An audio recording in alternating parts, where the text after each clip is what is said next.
வணக்கம். இது news minute Tamil. நான் ஷபீர் அகமது. அண்ணா யூனிவர்சிட்டியில ஒரு மிகப்பெரிய ஊழல் என்பது வெளிவந்திருக்கிறது. அந்த ஊழலை வெளிக்கொண்டு வந்தவர் அறப்போர் இயக்கம். அந்த அமைப்பு தான் அந்த ஃபேக்கல்டிஸை வச்சு எப்படி ஒரு பெரிய ஃப்ராட நிகழ்த்தி இருக்காங்க அண்ணா யூனிவர்சிட்டி மற்றும் பல தனியார் இன்ஜினியரிங் காலேஜஸ். இது ஒரு பெரிய பேச்சு பொருளாகவும் பெரிய விவாத பொருளாகவும் மாறிக்கொண்டு இருக்கிறது. அதை பற்றி பேசுவதற்காக நம்மோடு அறப்போர் இயக்கத்துடைய கன்வீனர் ஜெயராம் வெங்கடேஷ் அவர்கள் நம்மோடு இணைந்திருக்கிறார். வணக்கம் ஜெயராம். ஜெயராம், இந்த ஊழல் இது எப்படி நீங்க முதல்ல கண்டுபிடிச்சீங்க? அந்த ப்ராசஸ் என்ன? எப்படி இதை ஃபாலோ பண்ணீங்க? ஏன்னா இவ்வளவு காலேஜஸ், கிட்டத்தட்ட ஒரு 200 காலேஜஸ்ல இந்த மாதிரி ஒரே ஃபேக்கல்ட்டியை வச்சு அவங்க கணக்கு அமைச்சிருக்காங்க அப்படின்றதெல்லாம் அவ்வளவு துல்லியமாக கண்டுபிடிக்கிறது நீண்ட காலம் எடுக்கும். எவ்வளவு நாளா இதை ஃபாலோ பண்ணிட்டு இருக்கீங்க? இது எப்படி எங்கிருந்து இந்த டிப் ஆஃப் வந்துச்சு? இந்த டிப் ஆஃப் முதல்ல நமக்கு உள்ளுக்குள்ளே இருந்துதான், சிஸ்டம்குள்ளே இருந்துதான் தெரியப்படுத்துறாங்க. இந்த மாதிரி பல கல்லூரிகள் ஏமாத்துறாங்க. போதுமான ப்ரொஃபசர்ஸ், ரொம்ப முக்கியமாக பொறியியல் கல்லூரிகள்ல பிஹெச்டி படித்தவர்கள் ரொம்ப ரொம்ப முக்கியமான ஒரு ரோல் பிளே பண்றாங்க. என்ன அப்படின்னா, அவர்கள் தான் அந்த கான்செப்சுவல் அண்டர்ஸ்டாண்டிங்கா இருக்கட்டும், இல்ல ரிசர்ச்சாக இருக்கட்டும், அதற்கு பிஹெச்டி படித்த டாக்டரேட் பட்டம் உள்ளவர்கள் போதுமான அளவு இருந்தா தான் அண்ணா யூனிவர்சிட்டி அவங்க அஃபிலியேஷன் பொறியியல் கல்லூரிகளுக்கு கொடுப்பார்கள். ஏஐசிடியும் அவங்களுடைய அப்ரூவலையும் கொடுப்பார்கள். அதுதான் நார்ம்ஸ். அந்த நார்ம்ஸ் இருக்கு இல்லையா? ஏஐசிடி ஒரு நார்ம்ஸ் வச்சிருக்காங்க. அப்புறம் அந்த நார்ம்ஸ் அண்ணா யூனிவர்சிட்டி மற்ற காலேஜஸ் எல்லாம் ஃபாலோ பண்ணணும் இல்லையா? ஃபாலோ பண்ணணும். அதேதான்.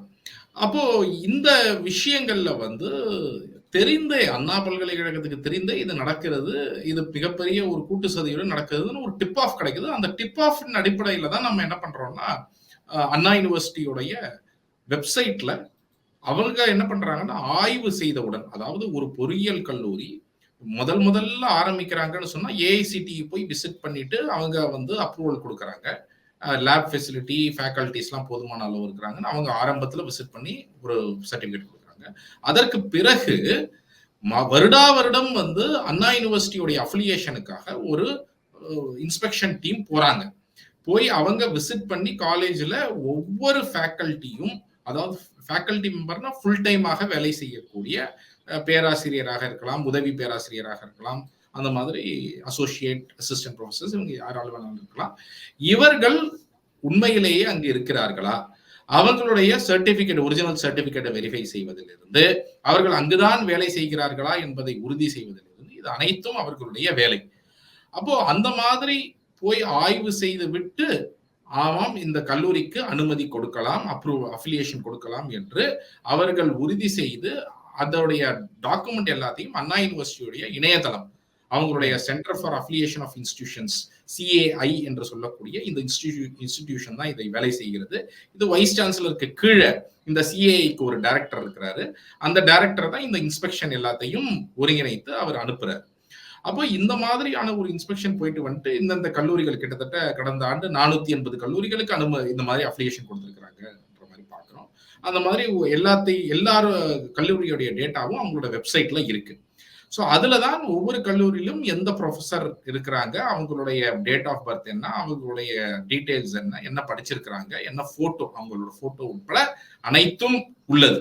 அப்ப இந்த தகவலை தான் நாம 480 கல்லூரிகளுக்கும் அதை டவுன்லோட் செய்து அந்த விஷயங்களை மேட்ச் செய்வது. கிட்டத்தட்ட கடந்த வருடம் நாங்கள் ஆரம்பித்தோம். இது 2023 ஏப்ரல் மாதம் இதை நாங்கள் கேள்விப்படுறோம். அதற்கு பிறகு அப்போ 2022-23 டேட்டா தான் இருக்கு. ஸோ இதை கேள்விப்பட்டு நாங்கள் துவங்கி கொஞ்சம் அனலைஸ் பண்ண ஆரம்பிக்கிறதுக்குள்ள 23-24 டேட்டா வந்துருது. ஸோ 23-24 டேட்டால நாங்கள் அதெல்லாம் ஃபுல் அனாலிசிஸ் பண்றதை ஸ்டார்ட் பண்றோம் கரண்ட் இயருக்கு. Almost it took as a year, ஒரு வருடம் ஆச்சு அப்படின்னு சொல்லலாம். ஏன்னா பல விஷயங்களை அனலைஸ் பண்ணி பல விஷயங்களை வெரிஃபை பண்ண வேண்டியது இருந்தது. இதுல ரொம்ப முக்கியமாக டேட் ஆஃப் பர்த்ல இருந்து பல விஷயங்கள் மூலமாக நம்ம மேட்ச் பண்றோம். பேர், டேட் ஆஃப் பர்த், அவர்களோட போட்டோ, இந்த மாதிரி பல விஷயங்களை மீண்டும் மீண்டும் ஒரு முதல்ல வெரிஃபை பண்ணதுக்கு அப்புறம் அதற்கு மேல இன்னொரு வெரிஃபை பண்ண வைக்கிறது, 2வது லெவல் வெரிஃபிகேஷன், இந்த மாதிரி 2 levels ஆஃப் வெரிஃபிகேஷன் பண்ணதுக்கு அப்புறம் தான் தற்பொழுது நாங்க இந்த ஊழல் முறைகேட வெளியிட்டு இருக்கிறோம். சோ ஒரே நபர் ஒரு கல்லூரியில பேராசிரியராக பணிபுரிகிறார் அப்படின்றது அதே மாதிரி அதே நாள்ல இன்ஸ்பெக்ஷன் நடக்கும்போது அவர் இன்னொரு கல்லூரியிலும் பேராசிரியராக இருக்கிறார். சோ ரெண்டு ஒரே இடத்துல ஒரு நபர் வந்து ரெண்டு இடத்துல எப்படி இருக்க முடியும்? அது ஒரு 300 கிலோமீட்டர் தூரமா இருக்கக்கூடிய ஒரு காலேஜ்ல, கோயம்புத்தூர்ல அவர் ப்ரொஃபசர்னா ராமநாதபுரத்துலயும் அவரே தான் ப்ரொஃபசர். ஒரே நாள்ல அவங்க ரெண்டு பேருக்கும் இன்ஸ்பெக்ஷன் முடிஞ்சிருக்கு அப்படின்றது, இது எப்படி அதை கொராபரேட் பண்ணீங்க? இதுல என்னென்ன மாதிரியான ஃப்ராட்லாம் நடந்திருக்கு? இதுல வந்து முதல்ல நாங்க வெறும் டேட்டா வைத்து கொராபரேட் பண்ணதுல என்ன பார்த்தோம் அப்படின்னா, ஒரு நபர் எப்படி பல கல்லூரிகள்ல அவர்கள் வந்து முழு நேர ஃபேக்கல்ட்டியாக வேலை செய்கிறார்கள் என்பதற்கான தகவல் மிக தெளிவாக தெரிந்தது. உதாரணத்திற்கு மாரிசாமி என்ற ஒரு நபர், டாக்டர் மாரிசாமி, அவர் வந்து 11 கல்லூரிகள்ல அவர் வேலை செய்வதாக தகவல் வந்து எங்களுக்கு தெரிய வந்தது. முழு நேரம், ஃபுல் டைம், முழு நேரம் ஃபுல் டைமாக அவர் 11, அதுவும் வெவ்வேறு மாவட்டங்கள்ல. இப்போ தனலட்சுமி ஸ்ரீனிவாசன் இன்ஜினியரிங் காலேஜ்னா அது பெரம்பலூர்ல இருக்கு, அப்புறம் எம்ஆர்கே இன்ஸ்டியூட் கடலூர்ல இருக்கு, அப்புறம் கள்ளக்குறிச்சியில ஏகேடி காலேஜ்ல, அப்புறம் ஏஆர்ஜே திருவாரூர், ஒவ்வொன்றும் ஒவ்வொரு மாவட்டம். நீங்க பாத்தீங்கன்னா இது போன்ற 11 கல்லூரிகள்ல இவரு வேலை செய்யறாரு. அதே மாதிரி முரளி பாபுன்ற நபர், அவரும் 11 கல்லூரியில வேலை பார்ப்பதாக சொல்லப்பட்டிருக்கு. அப்புறம் அரங்கராஜன்றவர் 10 கல்லூரிகள்ல.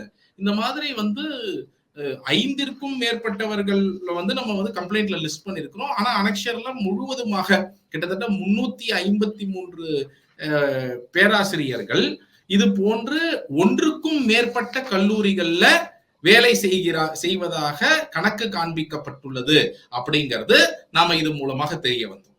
2வது மிக முக்கியமான தகவல் இதுல என்ன தெரிய வந்ததுன்னா, 224 கல்லூரிகள்ல வேலை செய்யக்கூடிய பேராசிரியர்கள் இது போன்று வேறு கல்லூரியிலும் அதே பேராசிரியர் வேலை செய்வதாக கணக்கு காண்பித்திருக்கிறாங்க. நம்ம அதனால இதோட ஸ்கேல் ஆஃப் முறைகேடை வந்து நம்ம புரிஞ்சுக்கணும். ஏன்னா 480 கல்லூரிகள் அண்ணா யூனிவர்சிட்டி கீழ் அஃபிலியேஷன்ல இருக்குன்னா, 224 கல்லூரிகள் இந்த முறைகேட்டுல கிட்டத்தட்ட ஈடுபடுறாங்க அப்படின்னும் பொழுது, இது almost 50% of the college. So இது வந்து ஸ்கேம் ஏதோ ஒரு சில கல்லூரிகள் மட்டும் செய்யறாங்க, அவர்கள் மட்டும் இதுல ஈடுபட்டு இருக்கிறாங்கிற மாதிரி இல்லை. இது வந்து ஒரு மிகப்பெரிய ஸ்கேல்ல நடந்திருக்கு அப்படிங்கிறத நாங்க பார்க்க முடிஞ்சது. ஆனால் இன்னொரு ரொம்ப முக்கியமான சிக்கல், நீங்க சொன்னது போல ஒரே நாள்ல இன்ஸ்பெக்ஷன்.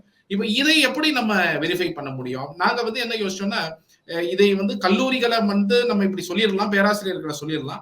பட் இது எங்களுக்கு நல்லா தெரியும், இது வந்து அண்ணா யூனிவர்சிட்டியோடைய கூட்டு சதியோட தான் இது நடக்குது அப்படின்னு. அப்ப அதை ப்ரூவ் பண்ணணும் அப்படின்னு சொன்னா, நம்ம வந்து இன்ஸ்பெக்ஷன் டீம் யார் போனாங்க, அவர்கள் எந்தெந்த தேதியில எந்தெந்த கல்லூரிகள் போனாங்க அப்படிங்கிறது கேட்டிருந்தோம். இதுவரை எங்களுக்கு இன்ஸ்பெக்ஷன் டீமுடைய தகவல் கொடுக்கப்படலை. எந்த இன்ஸ்பெக்ஷன் டீம்ல எந்தெந்த நபர்கள் இருக்கிறாங்க, யார் யார் எந்தெந்த கல்லூரிகளுக்கு போனாங்கிறது கொடுக்கப்படல. அது ஆணையத்துல, தகவல் ஆணையத்துல இப்போ அப்பீல்ல வந்து வெயிட்டிங்ல இருக்கு. அந்த தகவல் கண்டிப்பாக ஒரு நாள் வரும் என்று எதிர்பார்க்கிறோம். இல்ல அண்ணா பல்கலைக்கழகமே அதை வெளியிட வேண்டும். ஆனால் இன்னொரு புறம் எங்களுக்கு வந்த தகவல், ஒரு தகவல் என்னன்னா, எந்தெந்த கல்லூரிக்கு எந்தெந்த நாள் இன்ஸ்பெக்ஷனுக்கு டீம் போனாங்க, இன்ஸ்பெக்ஷன் செய்யப்பட்டது என்பதற்கான தகவல் எங்களுக்கு கொடுக்கப்பட்டது.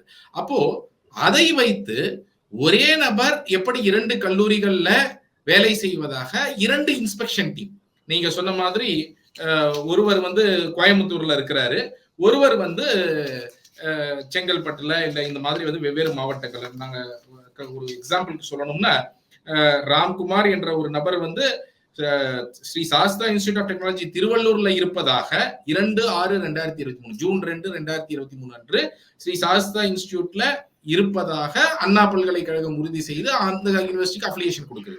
அதே நாள் அன்று Sri Krishna college of engineering வேலூர்ல வேற ஒரு மாவட்டத்துல அதே நபர் ராம்குமார் என்பவர் இருப்பதாக வேற ஒரு இன்ஸ்பெக்ஷன் டீம், ஏன்னா வேற ஒவ்வொரு மாவட்டத்துக்கும் ஒவ்வொரு இன்ஸ்பெக்ஷன் டீம் போவாங்க, வேற ஒரு இன்ஸ்பெக்ஷன் டீம் வந்து அவர் அங்கு ஆமாம் இருக்கிறார் என்று அஃபிலியேஷன் கொடுத்திருக்கிறாங்க, சர்டிஃபை பண்றாங்க.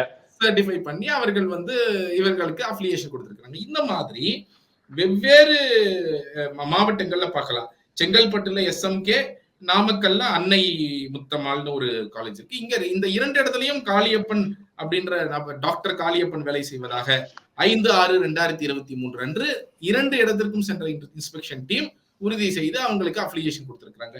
இது போன்று பல பேரை வந்து நம்ம வந்து 11 பேர் இந்த மாதிரி ஒரே நாள்ல போகும் பொழுதே மட்டுமே 11 பேர் வெவ்வேறு கல்லூரியில் வேலை பார்ப்பவர்களாக இருந்தும் கூட அண்ணா பல்கலைக்கழக இன்ஸ்பெக்ஷன் டீம் இதை உறுதி செய்து ஆமாம் அவர்கள் அங்கு வேலை செய்கிறார்கள் என்று சொல்லி அஃபிலியேஷன் கொடுத்திருக்கிறாங்க அப்படின்னு சொன்னா, இதுதான் மிக முக்கியமான முகாந்திரம்.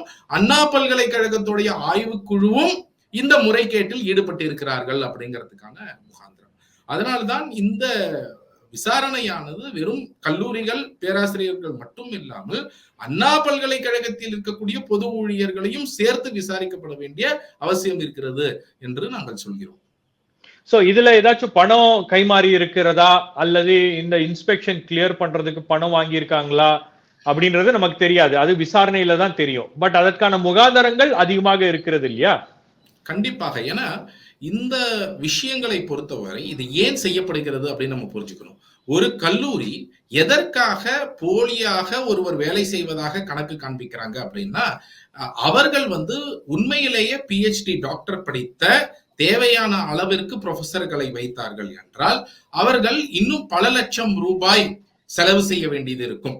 ஒவ்வொரு ஆண்டும் இன்ஃபேக்ட் கோடிக்கணக்கில் கூட சம்பளம் எல்லாம் சேர்த்து அவர்கள் செலவு செய்ய வேண்டியது இருக்கும். அப்போ அந்த செலவை மிச்சப்படுத்துவதற்காக அல்ல அதன் முறைகேடாக அந்த லாபம் பார்ப்பதற்காக அவங்க என்ன பண்றாங்கன்னா, இது போன்ற போதுமான ப்ரொஃபசர்ஸ் வைக்காம அந்த ஒரு நாள் மட்டும் என்னைக்கு இன்ஸ்பெக்ஷன் செய்யறாங்களோ அன்னைக்கு மட்டும் சில பேர் இதுக்கு ஏஜென்ட்ஸ் எல்லாம் இருக்கிறாங்களாம், ஹோட்டல் புக் பண்ணி அங்க வர வச்சு நிப்பாட்டுறதுக்கு.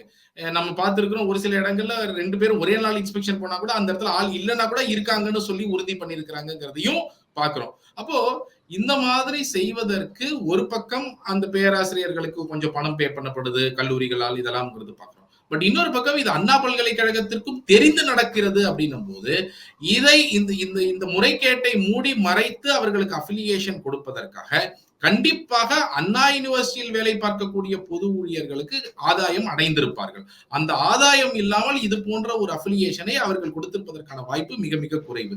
அதனால் அந்த ஆதாயம் என்ன அடைந்தார்கள், அது எவ்வளவு லட்சக்கணக்கில் இருக்கிறதா கோடிக்கணக்கில் இருக்கிறதா என்பதெல்லாம் நமக்கு தெரியாது. அதையெல்லாம் விசாரணையில ஒரு FIR பதிவு செய்து விசாரணை செய்யும் பொழுதுதான் எந்த அளவிற்கு பண பரிமாற்றங்கள் இதுல நடந்திருக்கு அப்படிங்கிற விஷயங்கள் வெளிவரும் அப்படின்னு நான் நினைக்கிறேன். இதுல இன்னொரு சுவாரஸ்யமான விஷயம் பாத்தீங்கன்னா, ஒரு இடத்துல ஒரு ப்ரொஃபசர் ஒரு 10 வருஷம் 15 வருஷம் முன்னாடி எடுத்த போட்டோ கொடுக்கறது, இன்னொரு இடத்துல மீச வச்ச போட்டோ கொடுக்கறது, இன்னொரு இடத்துல உங்களுக்கு பாத்தீங்கன்னா போட்டோவை திருப்பி ஒட்டி வச்சிருக்கிறது, அப்புறம் அவங்களுடைய தீசிஸ் டாபிக்கை மாத்தி வச்சிருக்கிறது, ஜம்பிள் பண்ணி வச்சிருக்கிறது. இதெல்லாம் லிட்டரலி உங்களுக்கு ஒரு ஃப்ராட் நம்ம கமிட் பண்றோம் அப்படின்னு தெரிஞ்சுதானே அவர்கள் செய்கிறார்கள். கண்டிப்பாக கண்டிப்பாக. இது ஏதோ ஒருவருக்கு தெரியாமல் அவங்க ரெசியூமேவை வாங்கி ஃபில் பண்ணியிருக்கிற ஒரு விஷயம் கிடையாது. இது தெரிந்து இது போன்ற பல கல்லூரிகளில் நம்ம முழு நேர பணியாளராக நம்மளோட பேரை கொடுக்குறோம்னா நம்ம ஒவ்வொரு இடத்துலயும் கொஞ்சம் வேறு வேறு மாற்றி மாற்றி நம்ம கொடுக்கணும் அப்படின்ற மாதிரி கொடுக்குறாங்க. ரொம்ப முக்கியமா இதுல AICTE ஃபேக்கல்டி ஐடி என்று ஒன்று இருக்கு. இப்போ இன்றைய தினம் வைஸ் சான்சலர் வேல்ராஜ் அவர்கள் ஒரு பேட்டி கொடுத்திருக்கிறாரு. அவர் இந்த முறைகேடு நடந்திருக்கிறது அப்படின்னு அவர் கன்ஃபார்ம் பண்ணியிருக்கிறாரு. நேற்றைய தினம் அவங்க சர்வர்ல செக் பண்ணிருக்கிறோம், ஒருவர் 30க்கும் மேற்பட்ட இடங்கள்லாம் வேலை பார்த்திருக்கிறாருன்னு இப்ப இன்னைக்கு கன்ஃபார்ம் பண்றாரு. ஆனால் இவ்வளவு நாளாக ஏன் அவங்க பார்க்கல அப்படின்ற ரொம்ப முக்கியமான கேள்வி மட்டும் இல்லாம இந்த AICTE ஃபேக்கல்டி ஐடியை வைத்து வெரிஃபை பண்ணியிருந்தா கூட அவங்களுக்கு நல்லாக தெரிஞ்சிருக்கும். அது அவங்க செய்ய வேண்டிய வேலை. ரெண்டாவது, இன்ஸ்பெக்ஷனுக்கு போறீங்கன்னு ஒருத்தர் அங்க வேலை செய்யறாரா இல்லையான்னு தெரியணும்னா ஒரு PF உடைய சர்டிபிகேட்டையோ இல்ல சேலரி 3 மாசம் டெபாசிட் பண்ணதோட ஆதாரத்தையோ கேட்டாங்கனாலே இது போன்ற நபர்கள் யாரும் இங்கு வேலை செய்யவில்லை என்பது அண்ணா பல்கலைக்கழகத்திற்கு தெரிந்திருக்கும். அப்போ ஒரு பக்கம் அந்த பேராசிரியர்கள் அவர்கள் தெரிந்தேதான் இந்த மோசடியில் ஈடுபடுறாங்க. கல்லூரிகள் வேண்டுமென்றே பொய் கணக்கு காண்பிக்க வேண்டும் என்று தெரிந்தேதான் இந்த முறைகேட்டில் ஈடுபடுகிறார்கள். அண்ணா பல்கலைக்கழகத்தில் இருப்பவர்களும் இது தெரிந்தேதான் இந்த முறைகேட்டில் ஈடுபட்டிருக்கிறார்கள் அப்படிங்கறதான் பார்க்கிறோம். சோ இது டெலிபரேட்டாக வில்ஃபுல்லாக நடந்த ஒரு விஷயமாகத்தான் நாங்கள் பார்க்கிறோம். கடைசியாக இது மாணவர்களுடைய கல்வி, மாணவர்களுடைய எதிர்காலம் சம்பந்தப்பட்ட விஷயம். இது ஏதோ பார்ப்பதற்கு படிக்கும் போதெல்லாம் ஏதோ ஒரு சின்ன விஷயம் தானே. ஒரு ப்ரொஃபஸரை 2 காலேஜ்ல வேலை செய்யறாங்க அப்படின்னு சொல்லிட்டு அதை அதோடைய வீரியத்தை குறைக்கக்கூடிய முயற்சிகளும் பலர் பண்ணலாம். இந்த கல்லூரிகள்லாம் ஃபீஸை குறைக்கிறாங்களா? அவங்க டீச்சர்ஸை வச்சிருக்கோம், நாங்க இந்த ஃபேக்கல்ட்டியை வச்சிருக்கோம், இந்த ஃபெசிலிட்டிஸை வச்சிருக்கோம் அப்படின்னு சொல்லிட்டு அதை தொடர்ந்து ஒவ்வொரு ஆண்டு காலமும் அட்வர்டைஸ் பண்ணி அந்த கல்வியை ஒரு வியாபாரமாக மாத்தி வைத்திருக்கிறார்கள் இந்த பிரைவேட் இன்ஜினியரிங் காலேஜஸ் எல்லாமே. அப்போ இது ஒரு பெரிய ஃப்ராட் இல்லையா? கண்டிப்பா இது ஒரு பெரிய ஃப்ராட். இது ஒரு பிரீச் ஆஃப் ட்ரஸ்ட். ஒரு பேரண்ட்ஸ் வந்து இன்னைக்கு பெற்றோர்கள் வந்து தங்கள் குழந்தைகளை ஒரு இன்ஜினியரிங் படிக்க வேண்டும் என்ற ஆசையுடன் பல இன்ஜினியரிங் காலேஜ்ல சேர்க்கிறாங்க. அந்த மாணவர் வந்து ஒரு கனவோட +2 முடிச்சு நாம வந்து பொறியியல் படிப்பு படிக்க போறோம். 4 ஆண்டுகள் நம்ம பொறியியல் படிப்பு படித்த பிறகு நமக்கு ஒரு நல்ல வேலை கிடைக்கும். இதில் நம்ம கற்றுக்கொள்ளக்கூடிய அந்த திறனை பயன்படுத்தி அந்த ஸ்கில் அக்வயர் பண்ணக்கூடிய அந்த ஸ்கில்லை வைத்து நமக்கு ஒரு நல்ல இன்ஜினியரிங் வேலை கிடைக்கும் என்ற நம்பிக்கையுடன் தான் ஒவ்வொருவரும் ஒவ்வொரு கல்லூரியில சேர்றாங்க. ஆனால் அந்த கல்லூரியில போதுமான அளவிற்கு அவர்களுக்கு சொல்லிக் கொடுக்கக்கூடிய தகுதி வாய்ந்த ஒரு பேராசிரியர் இல்லை என்றால் அவங்களால எப்படி ஒரு கான்செப்சுவலா ஒரு அண்டர்ஸ்டாண்டிங் வந்து குழந்தைக்கு கொடுக்க முடியும், அந்த மாணவருக்கு கொடுக்க முடியாது. அப்போ இன்னைக்கு இண்டஸ்ட்ரி சொல்றாங்க இங்க வந்து இன்ஜினியர்ஸ் வந்து இன்ஜினியரிங் டிகிரி படித்தவர்களாக இருக்கிறார்களே தவிர அவங்க உண்மையிலேயே இன்ஜினியர்களாக இல்லை, அவர்களுக்கு அந்த ஸ்கில் இல்லை, எம்ப்ளாயபிளாக இல்லை அப்படின்னு அவங்க சொல்றாங்க அப்படின்னு சொன்னா அதற்கு ஒரு முக்கியமான காரணம் இதுதான். நானும் ஒரு இன்ஜினியர் தான். நம்ம வளரும் போது அண்ணா யூனிவர்சிட்டி என்ற பெயருக்கே ஒரு தனி மரியாதை இருந்ததாக நான் பார்க்கிறேன். அண்ணா யூனிவர்சிட்டினாலே அது ரொம்ப நாமெல்லாம் படிக்கும்போது மெட்ராஸ் அண்ணா யூனிவர்சிட்டி தான் பிரீமியர் யூனிவர்சிட்டியாக இருந்தது. அவர்கள் அஃபிலியேஷன் செய்ய ஆரம்பித்தார்கள் பிறகு. அப்போ அஃபிலியேட்டட் டு அண்ணா யூனிவர்சிட்டினா ஒரு பேரண்ட் இன்னைக்கு ஒரு பெற்றோர் என்ன நினைப்பாங்கன்னா அந்த காலேஜ் வந்து AICTE அப்ரூவ்டா, அண்ணா யூனிவர்சிட்டி அஃபிலியேட்டடா என்று பார்த்துதான் ஓகே அஃபிலியேட்டடா இருக்குன்னா இது ஒரு நல்ல காலேஜாக இருக்கும் என்று நம்பிதான் அவங்க சேர்க்கிறாங்க.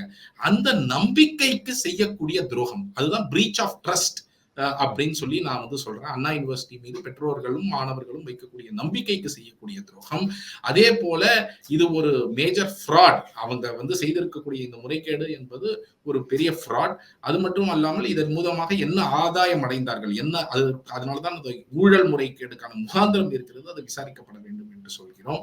சோ இது அனைத்தும் விசாரிக்கப்பட வேண்டும். அப்பொழுதுதான் இனியாவது தகுதி வாய்ந்த கல்லூரிகளுக்கு அஃபிலியேஷன் கொடுக்கப்படும், தகுதி வாய்ந்த நபர்கள் பேராசிரியர்கள் கல்லூரிகளில் நியமிக்கப்படுவார்கள். அதன் மூலமாக மாணவர்களுக்கு ஒரு தரமுடன் அந்த கல்வி அப்படிங்கிறது கிடைக்கும் அப்படிங்கறத எதிர்பார்க்கிறோம். ரொம்ப நன்றி ஜெயராம், எங்களோடு இணைந்து கொண்டு உங்களுடைய கருத்துக்களை இதை எப்படி நீங்க கண்டுபிடிச்சீங்க அப்படின்னு பகிர்ந்து கொண்டமைக்காக.